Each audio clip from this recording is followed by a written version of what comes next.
and welcome to Legal Basics with Sarah Law Global, and my name is Sian. Last week we wrapped up the series on the law of business associations. If there's any topic that you would like us to cover in that series that we have not covered, please write to us at saralawglobal@gmail.com and we'll be able to do a broadcast on the topic that you would like. Now today we are on to a different topic, which is intellectual property. What is intellectual property? This is the product of our mind, our intellect. It includes our ideas, our imagination. Now, specifically today we're going to deal with a form of intellectual property called patent or patent, depending on where you went to nursery school. So what is a patent? A patent is a form of intellectual property that gives a creator or an inventor exclusive rights over their ideas in the process or product. Now, a patent only lasts for 20 years in Kenya and most of the jurisdictions. Countries that are members of the World Trade Organization protect patents for a minimum of 20 years. However, it could be more depending on the country. But for Kenya and for other Commonwealth countries, the term of protection for a patent is 20 years. Now, before a person or a business registers a patent, you need to ask yourself very important questions. One of them is, do you have the means to turn that idea into money or into profit within 20 years?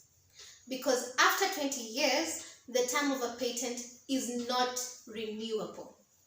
So, if you do not have the means to turn this idea into profits for yourself, then you might want to keep it until you're ready. So that's one of the very fundamental questions that individuals or businesses must ask themselves before the registration of a patent. Now, how do you know whether an idea qualifies to be protected as a patent?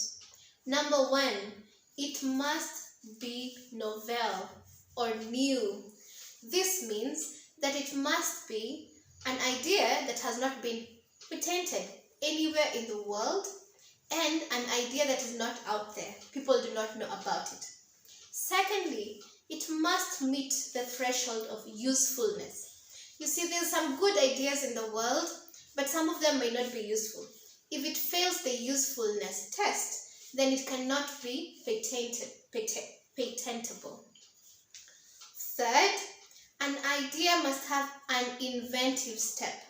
This means that it should not be obvious for any professional that practices within that field or any expert. It is not something that an expert in that field would come by or apply. And fourth, it must have industrial application. You need to know that business ideas that are not industrially applicable or adaptable cannot be patented. Now, objects and processes that are patentable also can be different between different countries, and you have to look at the specific laws in your country to know what is patentable and what is not. However, generally, some things are not patentable. One of them is business processes. Secondly, mathematical and scientific formulas. And third, methods that are used to treat human beings and animals cannot be patented. Remember that a patent keeps all other people except the registered user from the use, from the manufacture, and from the selling of that idea, such that only the user, only the inventor, or the people that have been licensed by the inventor can apply that idea. Now, as far as territory goes, a patent can be registered in a nation, it can be registered in a region, and it can be registered in an international organization. What is the effect of registration of a patent? When you register a patent in your country, it means that you can go after anybody who infringes that right, who infringes that patent.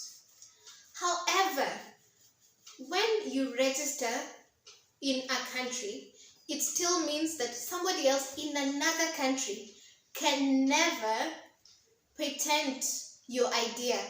So before you patent an idea, you must carry out a global search. So basically, when a person has registered a patent, it means that it is the only idea in the whole world. There is no other one like that one.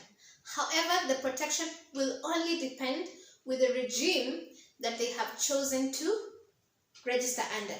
So if you registered in your nation, it means you can only protect yourself against infringement in that nation. If you registered at a regional level, you're going to get protection within that region or in the countries that are members of that organization, for example, ARIPO. And then if you protected at a global level, you're going to get protection at that global level. Still, when you register, a person can never register a patent of the same idea, irrespective of the regime under which you have registered. I hope that this broadcast has been useful to you. Please write to us with your questions, cyrologlobal@gmail.com. Stay safe and take care of your family.